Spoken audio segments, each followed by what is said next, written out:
This podcast is a member of the Voices of Wrestling Podcasting Network. Visit voicesofwrestling.com to hear the rest of our great podcasts, as well as show reviews, columns, opinions, and updates across the world of wrestling.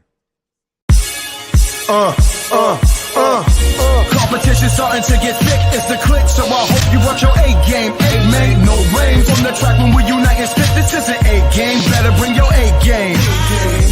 Competition starting to get thick, it's the click, so I hope you watch your A-game. A-man, no rain from...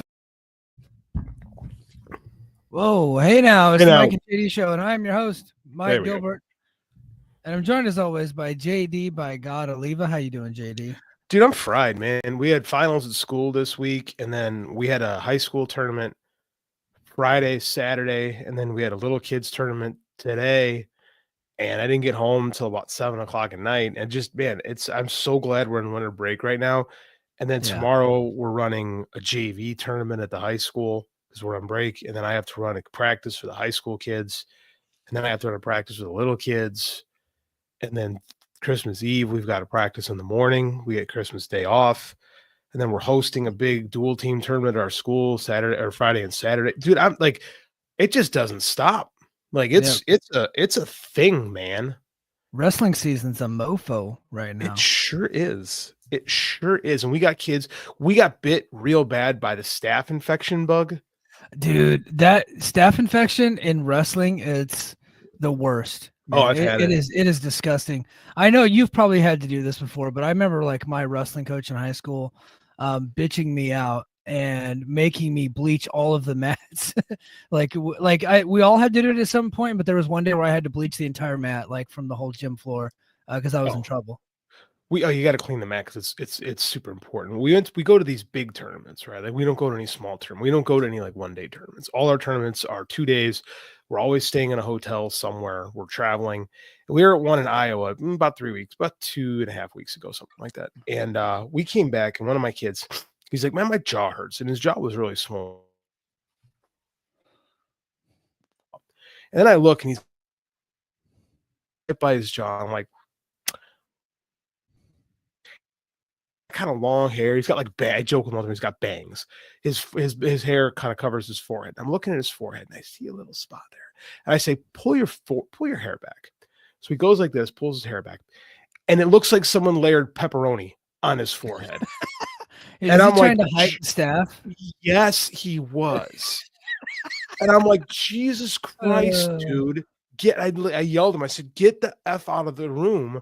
Call your dad. Get to a doctor now." Well, he had staph and herpes. He had to have his finger lanced because it was so full of pus. It's all over his head. It got into his eyes. It spread on his back. We got 3 other kids that he works out with have it. We have another kid with a concussion. We got we went to a tournament. There's 14 weight classes. I think we brought 7 kids, like for the first time ever. I got there and I was like, we just don't got it right now. It was just, it was a thing, so it's a thing right now. How are you? I'm good, man. I'm good. I want to give a big shout. My wife is never going to watch our show or listen to it, but I do want to give her a big shout out. Went to her graduation yesterday at the University of Hawaii. That was a really big moment for her. So that was so cool. Congrats, Mrs. G. Yeah. She doubled up on her classes over the summer while she was pregnant because she wanted to finish school before she had the baby. And she was able to finish all of her classes like a month before the baby was born. And that way she would be able to walk in her graduation this December. Because if not, she was thinking about taking like a semester or 2 off while she was pregnant. But she's like, no, I just want to knock it out now. So she doubled up on classes and was able to knock it out. And she got honors, like distinguished honors, like 3.9 GPA from the University of Hawaii. And like, I went to internet school and I have a 4.0, but they're like, you have to be like really, really stupid not to get a 4.0 in my internet school. But for like a 3.9, she thought it was like 3.95 at UH. That's pretty damn good. It's very impressive. I'm also in internet school with a 4.0 GPA. And I agree. One need be a complete idiot not to have. Like, you have to have a C average to graduate. I'm like, if you have a C average doing this, you're a complete numbskull. Yeah. So I'm loving your wife right now, dude. I'm super proud of you guys. Like, the fact that she got that done is awesome. Yeah, man. Yeah. So for those of you that join the military, when you get married, you can transfer over your GI Bill benefits to your spouse. And so I was able to put my wife through school. So I had a small hand in it. I had to, just sign on the dotted line to the military. I was able to help out with that. So That's cool. I didn't know that actually. That's pretty cool. You could do that. so it's called the post 9/11 GI Bill. You weren't always able to do that, but then at some point during my career, they said, "Oh yeah, you can transfer benefits to your dependents, so spouses, children, stuff like that." And you can actually like break it up to where certain like people get certain percentage. But I put 100% to her because I was like, Oh, okay. I wanted to be able to pay for her to go all the way through her bachelor's degree, so to pay for all the way up to bachelor's. So, pretty cool. That is cool. Is she going to try to get a master's, or is she just going to go right into? No. So she's going to definitely try to get a master's, but we just had the baby, so she might take a little bit of time off, but we're going to wait till we get to where we're going next. So Nice. my retirement application package is still pending like final approval. They could always say no because I technically owe them a one more year in Hawaii. So I'm actually leaving Hawaii a year early to retire, but I'm over 20 years, but like if you're overseas and you agree to stay overseas for 4 years, they want you to stay for 4 years. But I was able to, I filed a waiver claim, and so we're just seeing if they're going to approve the waiver. I think they will. So once we get that news and I get those retirement orders, then we're going to start looking at possible colleges in and around where we're going on the South Carolina side of Charlotte, essentially, because Charlotte is like right across the border of South Carolina. Yeah. So it's like right there. So we're going to live on the South Carolina side because the military benefits are better, especially for retirees. And so if you're 100%, if you get 100% disability rating from the VA, which I got lots of scars and lots of stuff going on with me, so I get the feeling I'm going to be there. Like somebody's like calculating all the different things I have wrong with me, and they're like, "Man, you're like 168% right now." So, but if you're at least 100%, which is the highest you can get, your family gets to go to college for free. So, so if we do that, she'll get vouchers to be able to get her master's degree as long as we do it in the right schools. Will your son and daughter be able to do that for free later on down the line? Yeah. Well, what a deal. Yeah, as long as South Carolina still has that deal in place, which they're like, I'll be honest, Republican states typically pander to the military a lot more than the Democratic states. So That's true. So despite my political views of my youth, I have decided to move to a red state because they're going to take care of me, and that's really all I care about is me and my family. So, so that's where I'm going. I'm going to go to a red state. It's a very Republican way of looking at it, but that's the right move for sure. Yeah. When you're in your 40s, that's what you got. Like, and you got kids. Like, that's the most important thing to you. Is like, okay, where am I going to be able to take care of my family the best? And like, I found an area to be able to do that. That's why I'm in grad school right now, and I'm going to get my degree in my master's degree in May, and then I got to get my plus 45 in the next year after that, and then I've maxed out as what a teacher can make, and then it's just time in. Then it's just time served at that point. Then you're like in prison, and you're just counting down the years. Yeah, but I don't think anybody came here to listen to us talk about the future of our lives. Bullshit. They're invested in Mike and JD. They did come here to talk about wrestling. And I know we're gonna have some TNA fans in the chat. They got a new TV deal. We're gonna talk about that. I didn't know. I'm behind on TNA. You got to educate me on this later. Well, we're gonna save that one to the end because I want them to stay and listen. So, and I didn't get a chance to do Brace for Impact yesterday because I had to get up a lot earlier and get ready and get down to the school much earlier than I had anticipated. So it really is like right at the time that I'm recording, I actually had to get everything ready for us to go down to the graduation at the college. So I didn't get a chance to do Brace for Impact. So we'll do a little bit of that here at the end of the show. We'll talk some TNA, talk their new TV deal. But I did have a couple of cliffhangers from the previous episode that we recorded on Thursday. So if you're listening to this, we're recording Sunday night. Thank you for being here. Give us a like, comment, and subscribe, regardless if you're up on Voices of Wrestling on the Mike and JD Show Network. It helps both channels out. So hit that like, hit that thumbs up for us. I greatly appreciate it. Or if you're listening to us on Apple Podcasts, Spotify, or wherever you get your podcast, please give us a 5-star review. This will serve as your Christmas week episode. We're going to be off the rest of the week. That doesn't mean that JD and I can't just whip out our phones or just hop on solo and we're only whipping out our phones here. It's going to cost them a lot more money for anything else to get whipped out, but phones will be whipped out at some point during the week if we decide to. If there's breaking news or if there's something we want to talk about, we can do that throughout the week. So this will serve as your episode for the week. I know we're doing it quite a bit early, is because JD just spilled out the 10,000 things he's got to do. And I went solo on Thursday night, literally at the very last minute, because JD's power went out and the internet went out. The whole thing was down. So I was like, screw it. We'll do it live. All right. So we're about to go on live and everything shut down for JD. So I recorded by myself. So I did give a couple of cliffhangers. You said you had a rant that you wanted to talk about AEW in particular, about some of their storytelling that they have going on.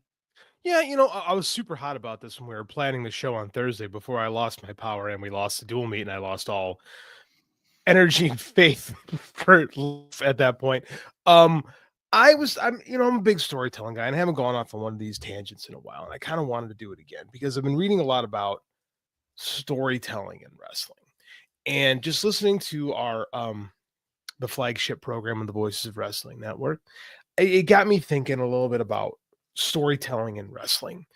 And I think everyone always talks about the follow-up in AEW being the real problem. Like Tony will come out balls to the wall with something, and then somewhere along the lines it loses it. I'm thinking in particular the Death Riders, right? Because when they tried to murder Bryan Danielson in front of my 8-year-old son at All Out,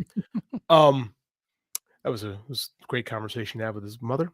I was really hopeful because I thought we were going somewhere. And Moxley seemed to have this mission statement. And Wade Keller is really big on talking about what's the mission statement? What's the mission statement? And that's an important thing to do because when we talk about storytelling, this is what I think that I like to do more than most people. I hate using this phrase, people in the space, right? Is they just talk about story, and they don't really know what story means. And again, I'm going to be a snob here because I have a background in creative writing, written a bunch of books, done a lot of studying on the subject. A story is, when you boil it down to its firm essence, this is Robert McKee, this isn't JD Oliva talking. A story is you have a character, he has a goal, something is standing in the way of his goal. Could be anything. Could be an enemy, could be nature, could be his own self confidence. It could be, he shit his pants. It could literally be anything, could be the obstacle. This is why wrestling is so easy to do with just a basic story, right? It's not all the bells and whistles. Like WWE fans was like, well, WWE does stories. They have all this stuff with the magic. And that's not what makes a story. A story is very human emotions of something that's trying to prevent me from hitting my goal. Wrestling, super easy to get that. I want this guy's preventing it. I want the title. This is standing in my way. Blah, blah, blah. Week 1 of the Death Riders, John Moxley's like, we're taking over AEW. We're going to take AEW back. This is what we're doing. What's in the way? Right? What's preventing?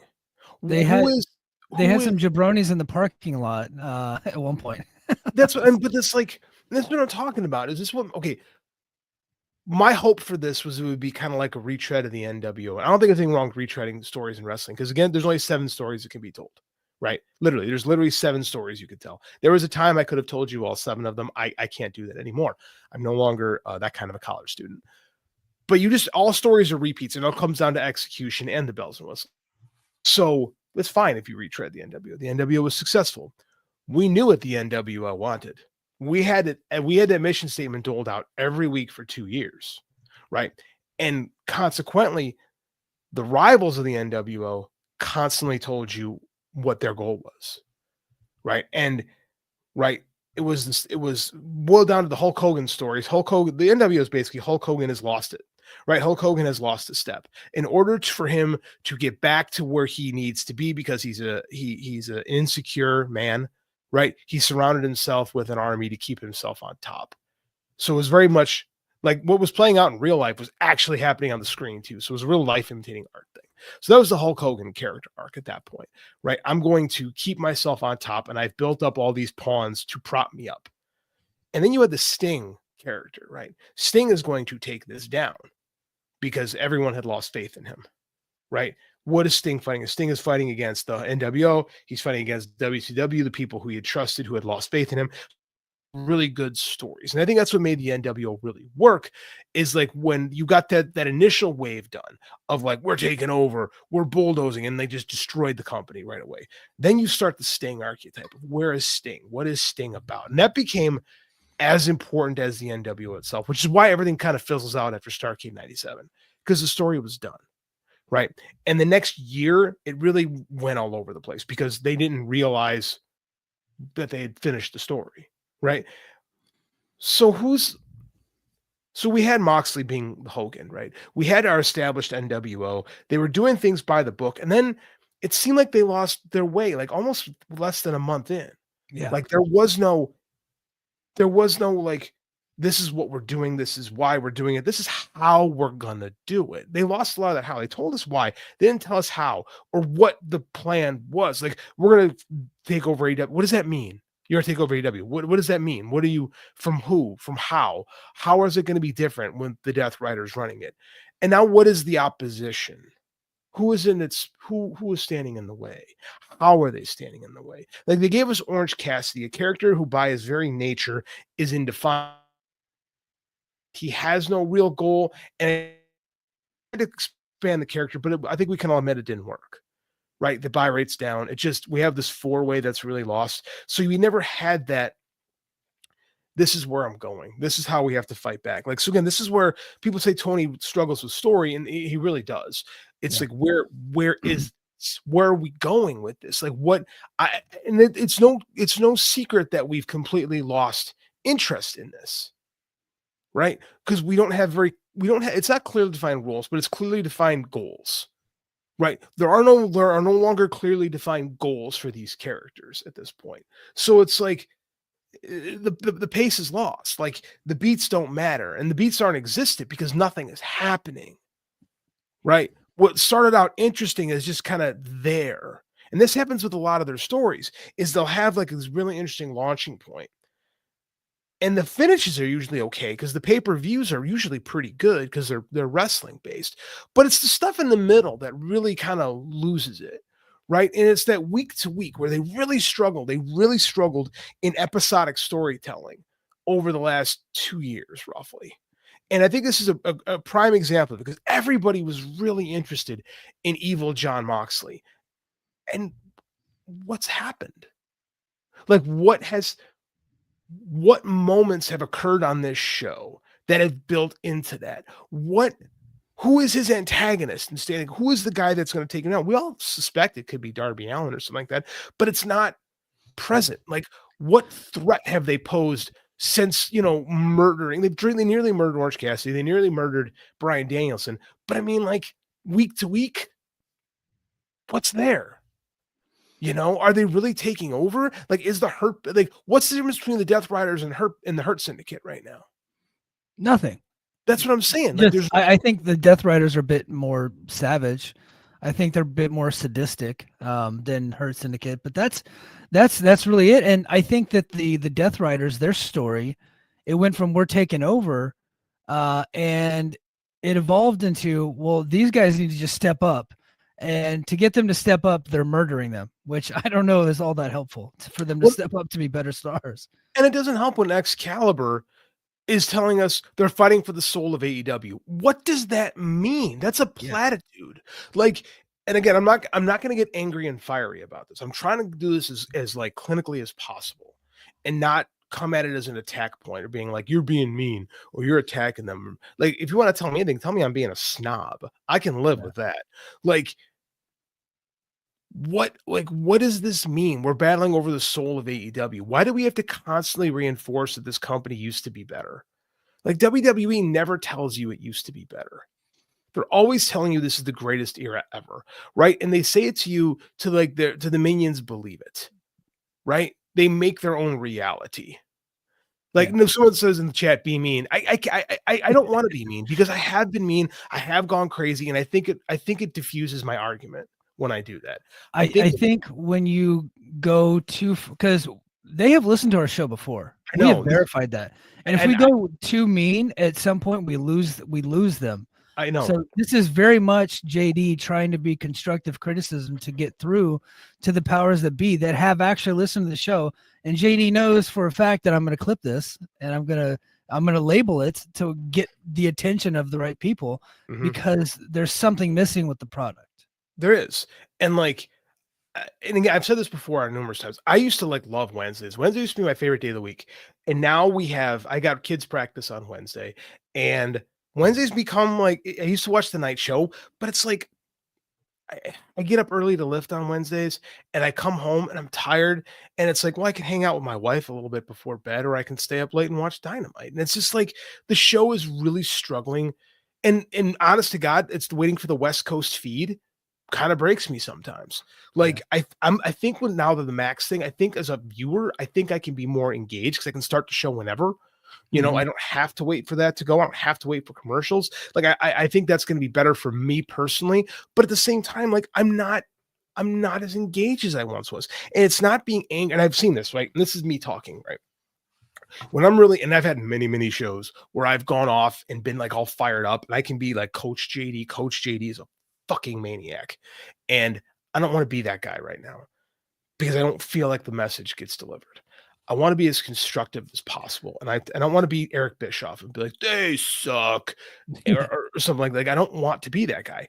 I don't want to even be Brian Alvarez, who I think he loses the plot on a lot of his criticisms. And I think that when you sit there and praise NXT, a show that has zero logic ever, as like good storytelling, like you don't, I think it hurts your case. So what I'm trying to do right now is I'm trying to talk this in the most clinical ways as possible. And with that giant room of writers that they have right now, and the fact that the vast majority of them come from Vince, where this stuff isn't important, right? It's not a coincidence that their show got better when that mindset left. Right. But that mindset now has infiltrated AEW because of all the influencers in this space. I hate that phrase, saying, well, you have to bring more WWE guys in. So they trim the fat over there and they've been feasting on fat here. So all you've done is just taking bad garbage. Like you're just eating fat. You're not getting to the meat of things. So like you have a lot of stuff happening, and stuff happening isn't story beats. Right? It's just stuff to fill time on a show. And that's not good. It doesn't create for a good viewing experience. And I'm not wrong on this. Look at the ratings. Look at the ticket sales. Look at the pay-per-views. It's all gone down. It's all gone down.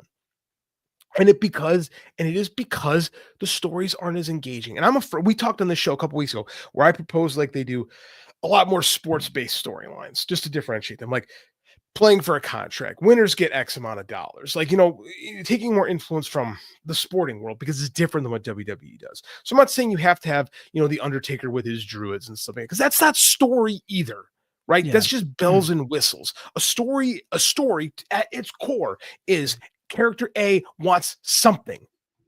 He can't get it because this other thing is in his way. And the story is literally the struggle to get from A to B. That's it. That's all you need. And it's so easily ignored. Yeah.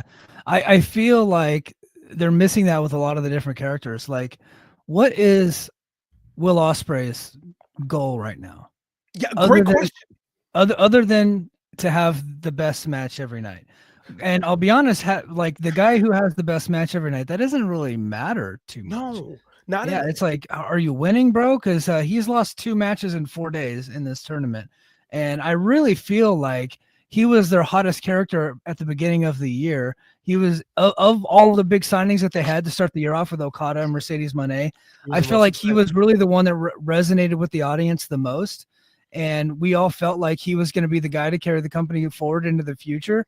And he has lost a lot of luster towards the end of the year.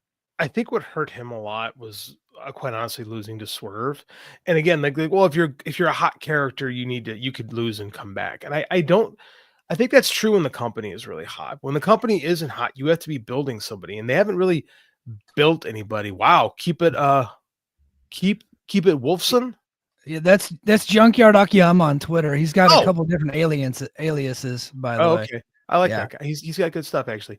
Well, Osprey's lost 7 of his last 9. And I don't think it's bad to have like this is a Triple H trope that he likes to do. Tony likes a lot too, is you have a character lose a lot and then they get hot and have the comeback. And I think that's fine. That's adversity. I think characters need to overcome adversity. The problem is I don't feel like there's a narrative driving Will right now. I feel like right now he's just a good wrestler who's losing matches. And I think he's lost a lot of his connection to the audience. Yeah. Through no fault of his own. Maybe, I know he volunteered to lose to Swerve and it was a hot match and it was like, it was cool in the moment, but at the same time, like, where are we going? Yeah. Where are we going? Like, there's nowhere. No one has a very clearly defined role right now. Garcia did. Like, they did a good job of building Daniel Garcia. When he had that MJF and he got hot again, like, there was a nice little story they told. And once he had that TNT title, where are we going? You know, where are we going? So, I mean, like, it's when you have this, and again, you can make this work, right? I've read, I'm a comic book guy. Like, you read team comic books where everyone has like a story going on. You can balance these things, right? You can't push everybody at once, but you can push enough people at once. And I feel like they just throw a bunch of balls in the air and sometimes they get caught and sometimes they get dropped. And it's not great. You know, I feel like they could be better. And I feel like from a narrative perspective, they're really lacking. And like, all people want is, because all Vince cared about was moments. We need big moments. And like, no, you don't. You could have those, but you need the characters, you need the stories. It needs to lead to big moments, but then those big moments have to resonate for a long term, right? And it has to be more than big moments in matches. Correct. Because we have so many good matches all over every television show. Mm-hmm. Everybody's kind of doing all the same stuff, just AEW is doing more of it. And we've kind of lost all of that. And so when you get your teeth sunk into an actual storyline and a character that has this goal and all these obstacles around its path, you really start to, they really start to get over. And I, give them credit, but the Cody Rhodes thing is like the perfect example of a story, and then a big payoff at the end, and that everything worked. We just kind of need that for AEW, and it just seems like we thought we were having that. And I think that, Muse was on the show over the summer talking about doing something similar with Will Ospreay, and it seems like there's no hope for that even happening, especially since the 2025 win at Wembley Stadium is not going to happen. They're not going to Wembley this coming up year. They're doing it in Texas. I don't think Ospreay having a big moment in Texas is going to – I mean, he could. I mean, it's going to be a big show, but it's not going to be, upwards of 50,000. Looks like they might get 15 to 20,000 in there, but I don't know. I just feel like he was the character that people wanted to get behind the most. And so like here towards the end of the year, he was much colder than he was when he first came. I'm not going to fault him on the Daniels thing, because the Daniels thing was cool, right? I did think the Daniels story. It's hard not to love that. It is. That was actually a pretty successful story that they told with a good ending. Like that actually worked. And again, they squandered it. They built up Bryan Danielson and they sacrificed him to Jon Moxley, which made sense. But where have we gone since? Yeah. And here's the thing is they have done this before. Hangman Page had a great 2-year story arc, right? From showing up and blowing the moment with Jericho at the very first pay-per-view, the tag team with Kenny Omega, finding himself winning the title at Full Gear, right? That was a good story. CM Punk, when he came in, was a good story. I'm on my comeback, right? I want one more taste at the big time. Like, that was a good story. And we had a good story with him and MJF too that was really incomplete at the end because, crazy people. But, like, they can tell stories in this company. They told really good ones before they brought in, and someone got mad at me in the comments a couple weeks ago when I was burying Pepperman. Like that dude. That was Akiyama, but he was being sarcastic. Oh. He buries her every day. Yeah. He put so many of these things. I can't follow him. I fell for it. He got me twice now. But I mean, like, gimmick names, I guess. I know. I can't keep track of the gimmicks. Like, okay, fair enough then. Like, I mean, I feel like we have too many. There's so many cooks. There's so many cooks in the nation right now. And the problem is some of them are making soup and some of them are making pancakes. And soupy pancakes, like it doesn't work. We have no singular unified vision in this company anymore. And it's a problem. They're losing their identity. The identity's gone. The feeling comes and goes. It depends. Like Wednesday, I had the feeling, during the Osprey Darby match, and then the feeling was gone by the end of the show because I just didn't really like the closing angle of the episode. And then it started to come back. I was getting excited again for AEW to have a big weekend at the Hammerstein Ballroom. I love the Hammerstein Ballroom, and they sold out 3 nights in a row, so kudos to them. Now, we're talking 1,200-1,300 people, so it wasn't like that big. But I think that can expand out to 2,000. But, you know, they did 1,300 people 3 nights in a row. I think that's pretty good for them. And for where they are right now? What's that? So for where they are right now, it's good. Yeah, for where they are right now. And I think and that was, you know, the key headline of the show is like they had a really big weekend in a much smaller venue. And I hope nobody thinks that I'm like taking shots at them. I think this is a good thing. I think them downsizing a little bit, realizing where they're at, and, you know, keeping it more simple as opposed to going back to these big basketball arenas and then putting a couple of thousand people into a basketball arena. Let's put in 2,000 or 3,000 people in a 5,000 seater, or like what they did over the weekend, go a couple nights in a row and then put 1,300 people in a 2,000 seat arena. It's crazy. I want to address this company from this comment from Myron here now. 25,000 in a stadium that has a capacity to do 40,000 as a baseball stadium. While spacing in the field is not good enough when you're the number 2 company in the world. Here's what I say to you: that's not right. That's stupid. And I don't mean to bury you, but that's 100% incorrect. 25,000 tickets is a lot of tickets sold, right? Especially if you're down to the number 2, especially. Correct. Yeah. And the fact of the matter is, there's not been a number 2 company in the world that sold 25,000 tickets to a single show since WCW in the 1990s. So we're knocking on the door of 30 years at this point. Like that's a I'm sorry, man, but that's a very uneducated statement. Like I just took it on the company, but I mean, like, we have to be realistic about these things at the same time.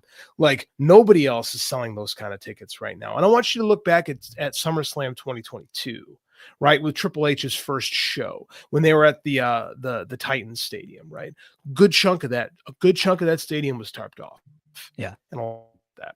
They didn't sell out that thing. They tarped off a good chunk of that. And they carved off, so look at like every wrestling company does when you sell tickets like that. It's a normal thing to do. Right. They and the way that they're going to set it up, you're not really going to tell that there's only I think they have it set up for like 18,000 people, and they'll probably sell that out, and they might open up more seats as they get closer. But I don't see that being like even a sign of weakness or anything. I think that's a good show for them. That's a good show. That's not a big deal. No, and we cannot discount 1,000 people in an arena, in a stadium. Like, do I think they should be running stadium shows? No, I really don't. I think that's an ego thing at this point. But if you can get 25,000 people, 20,000 people into a stadium in one day, that's a good thing. That means your company isn't dead. WCW wasn't doing that in 99 on, right? That wasn't happening. So, I mean, the company is like, it's struggling, but it's not on a lifeline. You know, it's not dead. Like I'm saying, there's nothing, it's like it can't be turned around, because remember, people had completely lost faith in WWE before Cody came back. And then they started getting better, right? It did. Well, people are invested now. They brought over AEW, 2 of their top babyface of all time in CM Punk, and then they got Cody. And look at the business turnaround. And then, of course, you know, Vince has to leave, so that was obviously helpful. But I mean, like, it started to turn around before Vince left, but it really started to spark once he was out of there completely. And I'll be honest with you, I think it's over. I think they've peaked and they're starting to try. I think the Saturday Night's main event, the Saturday Night's main event rating is proof of that. Yeah, right? We're gonna get to that in a minute. I still want to finish. I think in segments, because I got to clip this stuff for YouTube. Fair.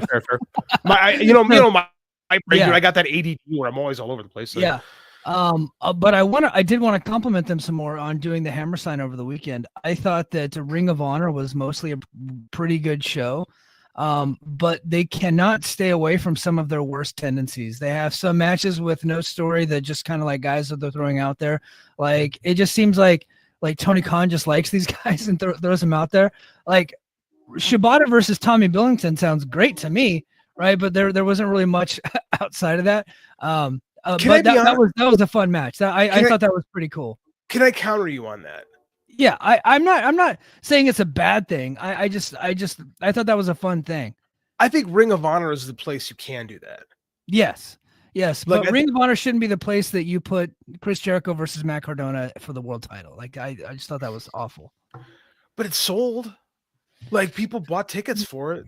And with and here's my thought with Ring of Honor is, who cares about Ring of Honor, right? That is true. It is a dead company. You know, I mean, like, it's, if they could get the fact they got anything for a Ring of Honor show is impressive to me at this point, because the show doesn't exist. It's not a real, until it gets this alleged True TV spot that I feel like we've talked about this for a year. Like, until that's real, Ring of Honor isn't real. Like, I know like 6 people that watch an Honor Club every week. And I went to a Ring of Honor taping and went to go get something to drink at the time, because like there is nothing. Yeah, I was like the Fightful chick that bitched about the so like you cut out. Say that again. I'm sorry. I was making fun of Fightful. I said I was like, I was wrestling, but then went and got me that time. No, I mean, like, I think Ring of Honor can be the place where Tony throws out just, hey, this is a cool match. Because they don't have anywhere to, because they don't have a show. It's not real. Which was, to be frank, that was a lot of Ring of Honor. That was what kind of, especially toward the end. Yeah, I mean, Ring of Honor was. I mean, I don't want to say that they didn't have a lot of storylines, as they did, but a lot of shows are independent of themselves. Like, you could just do kind of cool matches for the sake of cool matches, and I thought that was part of Ring of Honor's charm. And AEW was born out of Ring of Honor. You know, he signed all the top talent from Ring of Honor and all the top English-speaking talent from New Japan, and kind of put them into a company, and added Chris Jericho and John Moxley to the mix there, and then boom, now you got a company. But I thought Final Battle in the Hammerstein was really cool, and I think that he kind of we'll talk about that in a sec. I want to talk about this. I thought Ring of Honor Final Battle was pretty cool. I thought Jericho versus Cardona was terrible. At one point, there was a rumor going around that Cardona had a contract offer from Tony Khan. I think that might be off the table now. I think, because he had come out after that and said he's only signed to the major wrestling figure podcast or whatever it's called, and that he's still going to work a Game Changer. I don't think that he's signing here, and I don't think Tony's going to bring him in after that. I thought that him and Jericho just were a bad mix, and it doesn't scream Ring of Honor to me, that match. And I hated it going in, and then I was like, but I'll go ahead and check it out, because I talked so much shit about it going into the match. I was like, okay, I want to at least see it play out. And then it was as bad as I thought it was going to be. It was pretty crappy, that match. Not surprised. Matt Cardona's not great. Never really has been. So he's not a bad worker, but he's not Ring of Honor. You know what I mean? No, I agree. He's not great. And it's okay to have the antithesis of Ring of Honor in the company. That's kind of what Jericho is right now. Like, Jericho is like the anti-ROH, and he's, kind of a schmarmy, pandering dipshit. And the heat is that he's the champion, right? And so, but that was what Matt Cardona's gimmick was in Game Changer Wrestling. Was the heat was he's a WWE guy in Game Changer. So like that. So now he's in Ring of Honor as a babyface. The whole thing is just weird to me. So I'm just kind of done with it. I want to put a fork in this Ring of Honor AEW. I really want to move to WWE, because so many people are pushing back on me. Okay. So Collision was fun. Ricochet sucks. Okay, that's all I wanted to say is I can't stand Ricochet. Really good wrestler, but I'm done watching him on television. I'm kind of sick of him. All right. So Saturday night's main event. Let's get to that.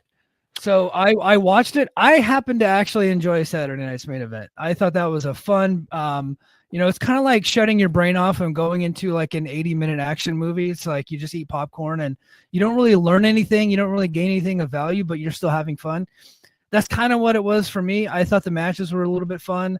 And then I thought the ending angle between Kevin Owens and Cody Rhodes was pretty good. I like Kevin Owens as a heel performer. I think he's really good at it.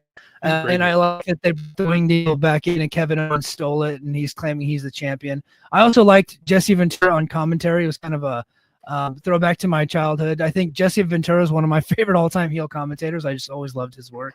So to have him on there, it was kind of cool.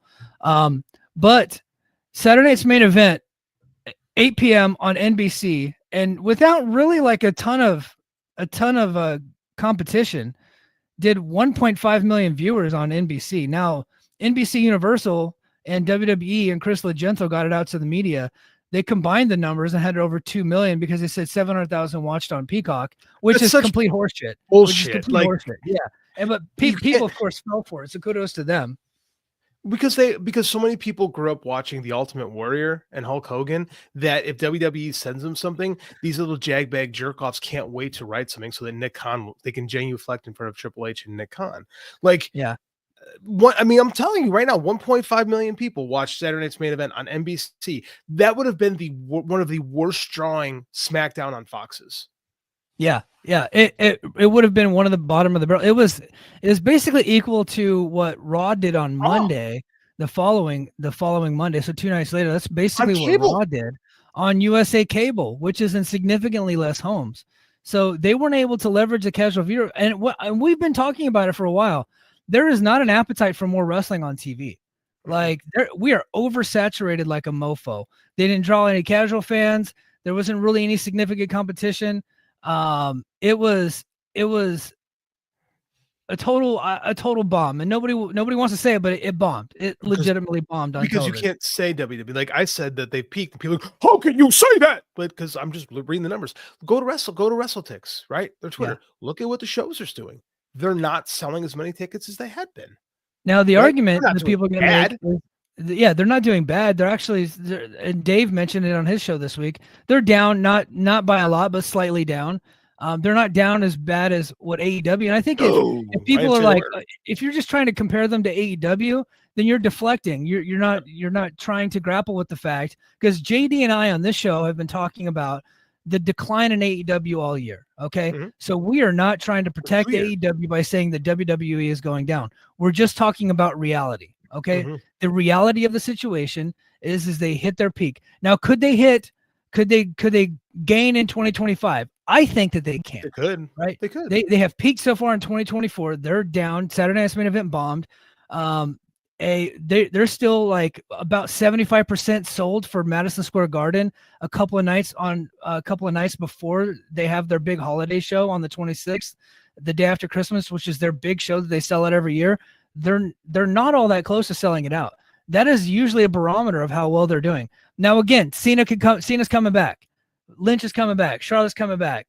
They're going to have all kinds of bells and whistles and gadgets. They're going to do a lot of big shows. But I think that I agree with you. I think that they have peaked. Cena can sell some tickets, but he's done after WrestleMania. So what's going to happen is they're going to Rumble the Manias. They sell the most tickets, right? That's when they're typically at their hottest. Correction. Cena's in through the end of 2025. He's until December. Yeah. Sure he is.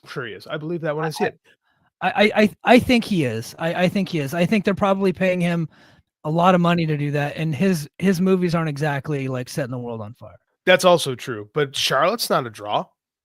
No. Becky Lynch was a draw. They're trying to put her in the Hall of Fame. I'm still not there yet. I mean, like the voters said it. I mean, like she was a big draw in 2018. Yeah. She's not a draw anymore. She's been passed up by far more people in my company. Like, now they're going to do some good numbers this year. No lie. I laugh every time Mike says a tweet saying couldn't even sell the building with 2 tickets left. Yeah. I did do that to WWE the other day. They literally had like 12,000 tickets out, but there's 2 tickets left on the final count. And I said, wow, couldn't even sell it out. I love that. I love that so much. And I'm saying they're still drawing. Well, 12,000 is good. Yeah. I'm not saying they're not. I'm telling you this right now. Like, I'm a teacher. I work with kids. And I look at their projects. And so again, for a long time, I was getting a lot of WWE stuff. I was getting a lot of Roman Reigns stuff. And I was listening to my kids talk the other day, and this about a month ago.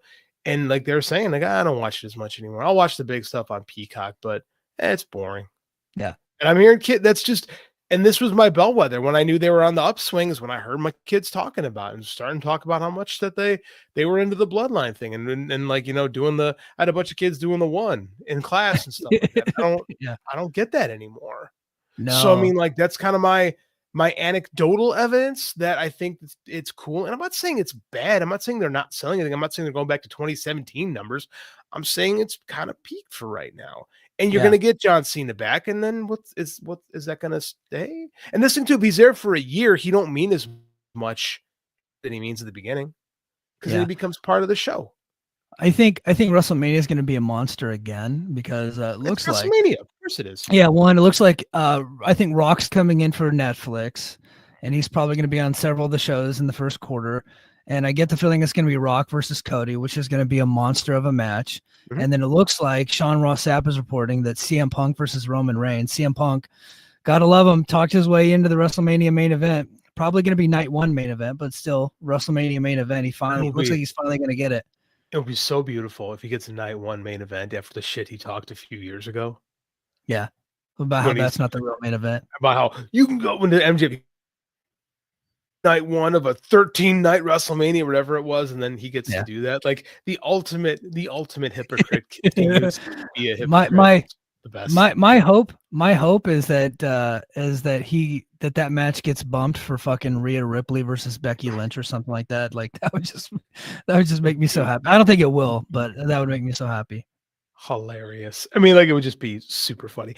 And yeah, it's gonna drop because it's WrestleMania. And even when the when WWE had lean years, like WrestleMania sold really well. Like 2017, 2018, or 2016, 2017, when things weren't great for them, WrestleManias were doing great. So they're gonna do they're phenomenal at promoting their big shows. And I think I haven't watched WWE regularly since 2018, but I have not missed a WrestleMania. I have not missed WrestleMania. I plan on watching this coming up year. I went to WrestleMania 2 years ago, so yeah. And if I were in Vegas or if I was close to Vegas, I'd be going this coming up year because I don't care how old I get. I'm still a fan of The Rock. I liked his Christmas movie, Red One. I said it. Oh, it was great. Red One was great. Christmas movie. I loved it. Me too. Fantastic. It bombed at the box office, but I don't care. It was still great.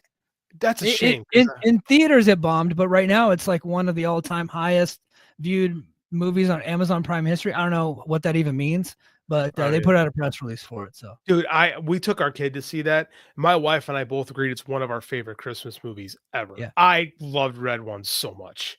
Yeah, I can't say. My wife and I watched it because I was like, because we were just looking at like more Christmas movies for the kid. Because she will just watch the same ones over and over again. We're getting sick of it. So I was like, well, The Rock's in a new Christmas movie, and that's Maui from Moana. Maybe she'll be interested in that. But I was like, it's rated PG-13. Maybe we should watch it ahead of time. But the Christmas witch on that is pretty scary. I don't know if my kid's ready for it yet, but maybe here in a year or two, she'll be down with it. It was Sabrina, the evil Sabrina remake. That was her. Okay. Yeah. I don't know if you no. Like they had, like in the comics they had like Sabrina, of Sabrina the Teenage Witch, right? From when we were kids. I do. Melissa Joan Hart, yeah. Melissa Joan Hart. So they remade that show, but it was like evil and dark, right? Like she was an actual witch. It was on Netflix, I believe. Like it was around the time Riverdale, so it was like not like a Riverdale spinoff, but like kind of like in that same vein. It was like dark, and that the girl who played the Christmas witch was the evil Sabrina. So okay. Yeah. I thought she did a good job of playing like a scary girl. Yeah, she did really good. So everybody go check out Red One, and my wife is taking my daughter over to see Moana 2 here pretty soon. The boys are staying home for that one because we're not taking our baby to a theater just yet because I just think it's really rude to the rest of the theater to take your baby to it. 100%. So, yeah. so we're gonna divide and conquer, and then next. So this is next weekend. So during the day, my wife is taking my daughter to go see Moana 2, and then in the evening at 7 p.m. we got Gladiator 2. This is on base. Tickets are $5 on base, so I don't. And like popcorn's like $5 too, so I can go ham. But they're doing Gladiator 2 on base, so should be good. I was saying Sonic 3. Sonic 3 tomorrow. My wife took my son and his best friends to go see it like yesterday, and she texted me during the movie because I was at the tournament. She texted me and said, "This is the best Sonic movie," because we've gone to see all with Andy, and like I didn't get to see Sonic 3, and I was a little bummed because Keanu Reeves' Knuckles is just, or Keanu Reeves' Shadow is just too awesome to me. But she's like, "This is the best Sonic movie." She's like, "It's so good. It's so much better than the other two." So hey, since we're on movies. Hit us with it. What'd you think of the new Superman trailer? Thank you for reminding me of this. Yeah. So let's do this. Let's close out with Superman. I think Superman is the greatest pop culture American-specific pop culture character ever created. He's such a unique American icon. You have this immigrant character that has all the power in the world, and he chooses to do right with it because it's the moral thing to do. Like I love Superman so much. I watched this trailer. Right. And I've been looking forward to this because James Gunn's Guardians of the Galaxy, the first Guardians of the Galaxy is probably my favorite Marvel movie. Beautiful. Yep. It's great. It's such a good movie. Guardians 2 was really good. I loved Guardians 3. Me too. I thought the Suicide Squad was okay. Like, it's probably my favorite, next to Wonder Woman, probably my favorite of the Zack Snyder era DC movies. Peacemaker was a great show. So I'm a big gun fan. And I was really excited to see what he's going to do with Superman, because I like everything he said about him. Like, okay, this is kind of in line with what I want from the character. And the opening shot of this trailer is just Superman hitting the ground and being bloody and beaten up. And he whistles and you see the smoke coming up. And it's Crypto, the super dog. And I'm such a little bitch. I got watching it because I just love this shit so much. And like everything about it screamed Superman to me. It was triumphant, not dark, but you know there were big stakes. Feeling the vibe. Superman and Lois, you get to see some of the more obscure Justice League. You get some Mr. Terrific, stupid ass bowl haircut that he's always had. It's just, for someone that grew up in comics, and DC Comics specifically, it's everything I wanted. And for the most part, people are like just loving this trailer, and I cannot wait till July 11th. Yeah, I love the trailer. I can't wait. I was a fan of the original Superman movies with Christopher Reeve. Me too. This might be controversial. I don't think they hold up very well. Like, if you were to show them to like a new audience that's used to modern movies, I agree. Like, it's just extra cheese in those movies. And then like the more they did, I think the worse they got. But I still hold a spot for them in my heart because I watched him when I was a kid, and I just like, in my head, Christopher Reeve as Superman. He's got a good documentary on, I believe on DC or on Max right now. So I really go check that out. But so in my head, he was Superman. But yeah, the inclusion of Crypto is going to be a big hit in the Gilbert household, because I took my daughter to go see Super Pets. So I took Mandy too. Yeah, I thought that one was really good. I thought they did a great job on that movie. So I think everybody is like ranking the DC comic book movies, and I think that the Super Pets movie needs to really be like kind of in consideration for some of those rankings, because I just thought that movie was tremendous. I thought they did a great job. Ton of fun. Super Pets. I really wanted to like Man of Steel a lot. It was shot by me. Like Smallville was down the road from here, where they shot Smallville. I really wanted to like it. It looks the part of Superman so well, but I just couldn't get on board with the Superman movie where millions of people die and he's breaking necks. I just watched, every time I watched those Snyder movies, and they got worse as they went along, I'm like, this guy just doesn't get it. He just doesn't understand what these characters are supposed to be. And like, I think he, like, everything had to be in his, like, it had to be unapologetically Snyder, and it wasn't about DC. It was more about him. Like, he was making those movies about him. And so and every director, whenever they're directing something, it's an interpretation of what they see. But with him, it was like, it was more about his ego a little bit. And after listening, he was on Joe Rogan earlier this year, and after listening to him, I'm like, that tracks. Like, he's wrong about his vision of what these superhero movies are supposed to be. He just doesn't. It's just not his wheelhouse, right? And he got a lot of leeway to do it. And I credit to the guy. He did his thing. He's got his fans for sure. There's people that love those movies, but it's not a lot of people that really like the source material. Yeah. Like the Snyderverse fans are their own thing, and they're not typically people that like comics. This seems to be more of a movie for people who just like Superman, who like superheroes. And it was, you can make that same criticism toward Tim Burton and the Batman movies from the 80s that I still love. Batman and even more so Batman Returns are very much Tim Burton. Radio Leave a project 2 weeks ago where I reviewed Batman Resurrection, the new book that's the unofficial Batman 1.5 Man and Batman Returns. Like, if you really like those Tim Burton this thing really does a great job. AO says the Snyder shut up. Yeah, because they right? And there are a lot of bots. Like there was a Jeremy Feinstein, my buddy from speaking of Strong Style on Viking Media Network, likes to point out, like, send me an article about how Snyder really utilized a bot army to get word out about Justice League, and they still kind of do their thing, and they are fans. There are fans for sure, but man, they are fucking annoying. they're the most annoying of annoying fans on the internet. Yeah. Everything is pro wrestling. They're a lot like certain pro wrestling companies have their own little bot army that will attack you every time you provide any, even if it's mild criticism of the favorite company. Speaking of which, let's end the show tonight talking about the latest update for TNA Wrestling. I normally would have covered this on Brace for Impact, but I didn't get a chance to do Brace for Impact this week. Well, I take it back. I actually did record a single episode of Brace for Impact, I think on Tuesday, when we got some news for TNA. So TNA has a new TV deal, JD, and they have replaced the WWE on Sportsnet 360 in Canada. It's the number one sports station in Canada. It is actually a better sports station than TSN, so I'm told. I don't know shit about Canada, but everybody's saying like this is actually going to be like they have as far as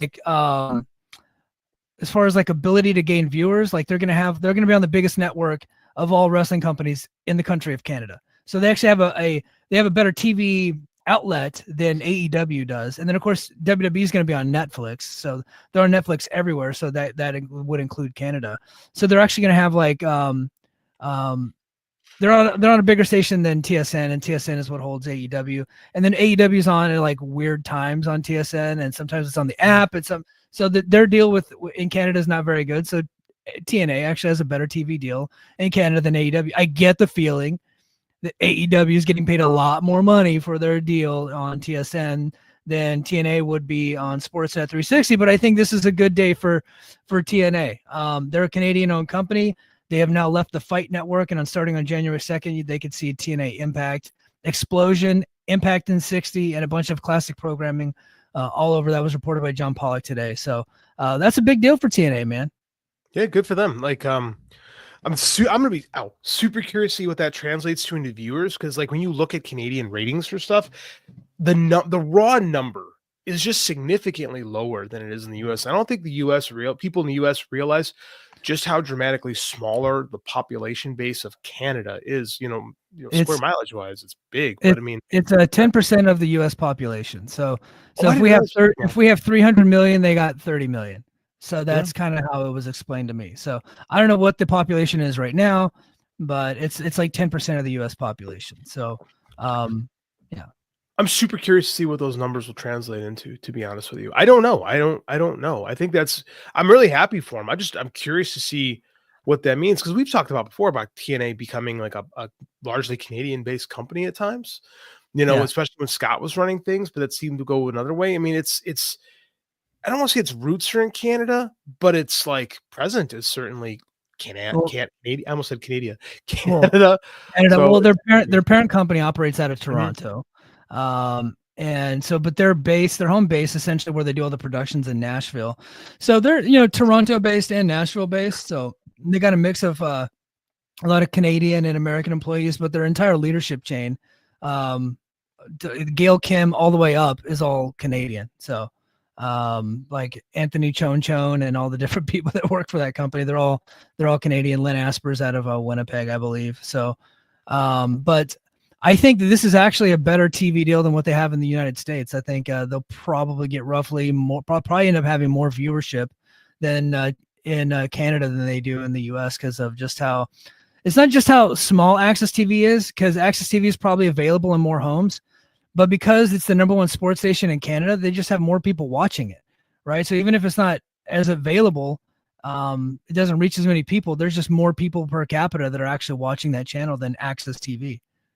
I'm super curious to see what those numbers turn out to be. Yeah, I really am. I want to revisit this. When does it start? January 2nd. So honestly, I wish they would have started later in January when they do their first live episode.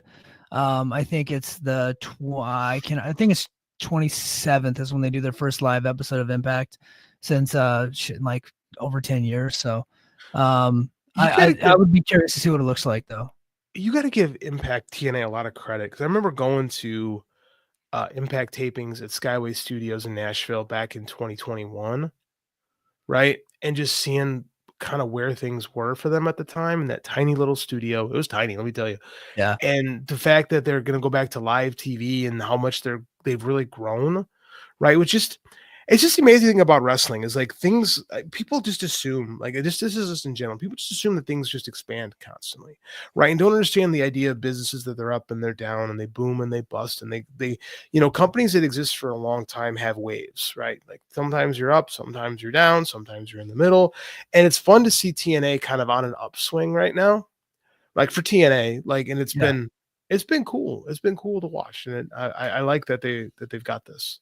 Yeah, it's kind of been a slow like build, because I think in 2023 they were still in some of the similar venues, but they started to get lots of sellouts in 2023, pushing capacity in a lot of the buildings.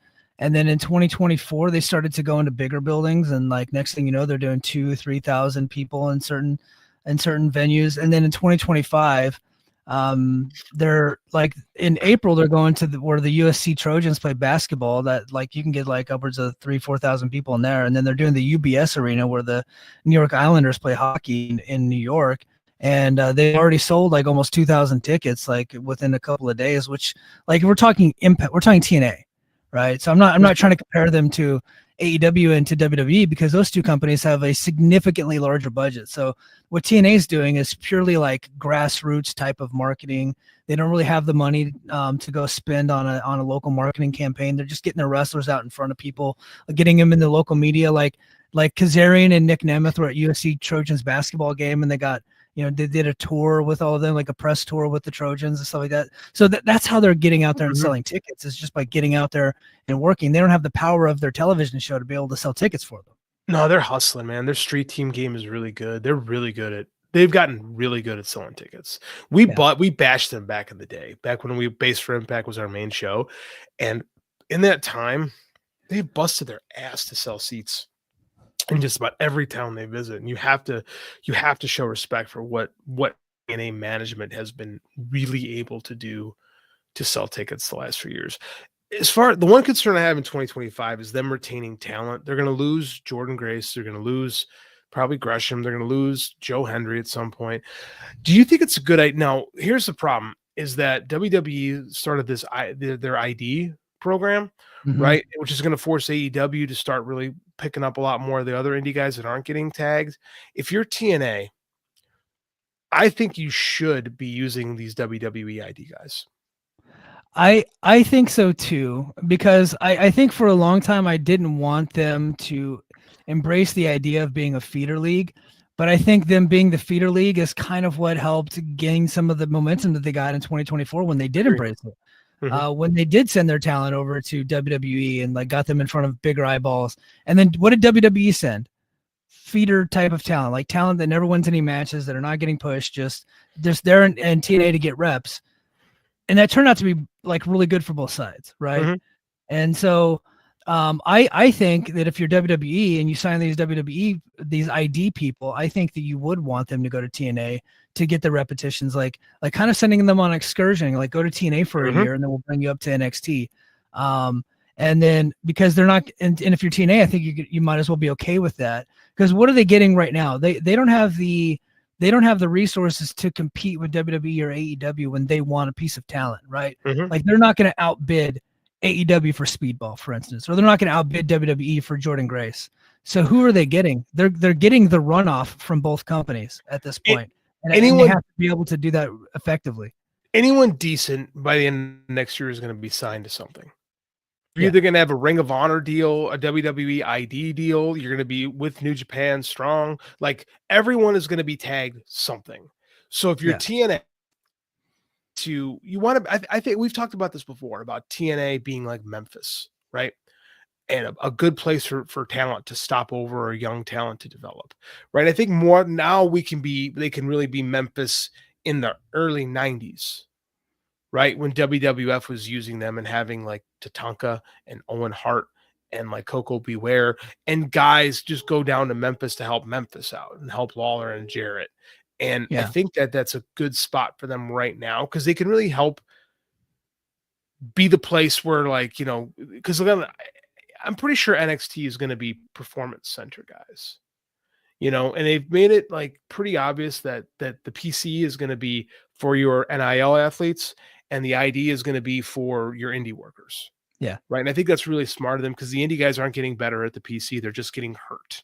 Yes. Right. And I think the PC is going to be a place where you just kind of breed out the guys who don't want to do it. Mm-hmm. And then in hopes, like when those people leave, you hope if you're WWE, it's like, look, we just think you're not ready right now. You need to go out to the indies and hustle and get ready, and then maybe we'll bring you back. And just not everybody loves pro wrestling enough to go and do that. Well, that's kind of what AEW's done too. It's very much the Japanese model. We believe in you. We've invested in you. Now it's on you to get better. Yeah. Right. And you see that with guys, like some guys go get good and some guys, you know, are Shooter Umino who don't, you know, like it kind of comes down to you and how good you want to be. And I'm sorry, it's the deck is stacked. So if you're an NIL guy, you're going to get more opportunities. Right. But if you're an ID guy, you want to do this anyway. So you're going to keep taking your bookings but you've got like, you know, it's like you got drafted. Right. Yeah. Yeah, no, that's exactly what it is. Like baseball specific. It's like baseball draft more so than like a football draft. Yeah, because baseball draft they send you through like their single A, double A, triple A farm system essentially. Right. And well, TNA will have their core group of men and women. Well, yeah, they'll have the core group of men and women who are really good wrestlers, right? They'll have like a good 10 to 15, and then everybody else is just people kind of coming in and out. So you got to look at it to continue the baseball analogy, right? A lot of good prospects, they go to double A, right? They spend their time in double A, and then oftentimes they'll skip triple A and go right to the majors, right? Your triple A is where a lot of times your utility guys come from, right? So I think that if NXT is double A, TNA can be triple A. Yeah. Yeah. You know? Well, because triple A is where, like, if you're say you're the major league team and you get somebody down with an injury, well, you're going to bring somebody up from AAA, somebody that's ready to go. Right. And when somebody does get injured and they need to rehab themselves, you send them to AAA to rehab for a while. Sometimes you send them down to single A or AA, depending on how much time they need. But when I lived in the Bay Area, the Giants would send people to the Sacramento River Cats. And so when you go to their games, you'd occasionally get to see some of the big league players in those games while they're trying to get back to the big leagues, right? So that's kind of what it is. And we're not saying that to diminish anything that TNA is. No. I think that's like a good place for them to be. You bring those people in and like they can ultimately put over your talent, right? Especially like your core group, because you got you guys like Moose and Eddie Edwards, like they're not going anywhere. Like Eddie Edwards is so happy here. Like he can, like, did you see him slap the shit out of a fan the other night? No, I missed it. So at Final Resolution last week, Eddie, who like wrestles with a t-shirt now, he's still really good in the ring, but you can tell brother likes his bread, right? It's Tommy Dreamer. He's the new Tommy Dreamer. We've said that before. Essentially, he's kind of patted himself after Tommy Dreamer, and he's in the front row. He slaps a water bottle out of a guy's hand. The guy then slaps Eddie right across the face. Very light slap, but a slap nonetheless. And Eddie just slaps the piss out of the guy and then shoves him to the ground. That guy ends up getting arrested. I'm like, Eddie, you kind of started that shit when you slapped the bottle out of his hand. But we're on the side of Eddie because we like Eddie. He's just like very comfortable. Very Japanese. That's something you get away with in Japan. Like, hey, and then like the Hardy Boys, they just signed a new deal. Like they're very comfortable in TNA. Moose is a guy that's been here for like 10 years. He's not going anywhere. He loves it in TNA. He gets paid really well, and he seems to be doing great in TNA. The wrestling ecosystem needs TNA. Yeah. Which is why it's survived, right? TNA has survived for over 20 years now because it's necessary. Yeah. It's necessary. You need TNA. Like I don't want to say it's like the lifeblood of pro wrestling, but I think it's in a lot of ways, it's kind of like the liver of professional wrestling. Like you need it. You don't think about it a lot, but if it's poison, you're going to die. And pro wrestling is not a good place if TNA is not healthy. Right. So case in point, one of the moments that got over the most at the Hammerstein Ring of Honor Final Battle was Jay Lethal coming out as Black Machismo, and then Jeff Jarrett coming out with the guitar to help him in his match, right? Like Like TNA has kind of got its tentacles all over the American wrestling landscape. Whether you want to admit it or not. Yes. So one last point I want to make, and then we'll go ahead and call it a night.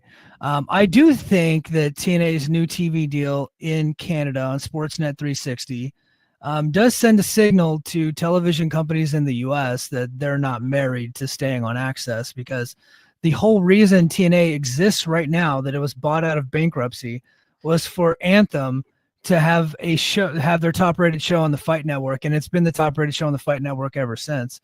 And then they bought Access TV to put TNA on it. And now it's been the top-rated network on Access TV. Well, earlier this year, they moved Invicta, which they purchased to put on Access. They moved Invicta over to CBS Sports Network. I don't know what the ratings are like. I don't think they're tracked by Nielsen, but that's a much larger, much more viewed station than Access is. I would assume it's got college basketball, college football, all that stuff. I think this does open up the possibility that Matt Hardy has been talking about for a while, that TNA might be moving off of Access. What that would look like, I don't know. Like I said, there's no demand for more television, for more wrestling on television. And I'm not saying they're going to get to USA. I'm not saying anything like that. But could they move over to a station kind of like CBS Sports Network? I don't think that's a crazy thing to think. I think that would actually be a real possibility. Paramount Network? No. USA? No. Like Sci-Fi? Probably not. Fox Sports 1? Probably not. But something like a CBS Sportsnet, which is not a huge network, I could see them upgrading to that station.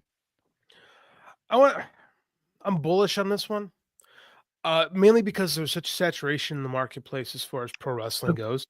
Agreed. And like when WWE leaves, typically, now we saw in Canada, we saw that this was the opposite, but typically when WWE leaves a network, they're not replacing with pro wrestling. Yeah. We heard rumors earlier this year of AEW taking over on Fox. Those seem to have petered out. Like if there were early discussions of that, it didn't really go anywhere. And maybe if AEW was stronger on TNN or TNN, Jesus Christ, my brain is in 2000s tonight. TNT or TBS actually. That's the 90s country station. Sorry. Yeah, it is actually. TNN. Wow. The Nashville network. Jesus. I think that you would see more action toward that, but that seems to have fizzled.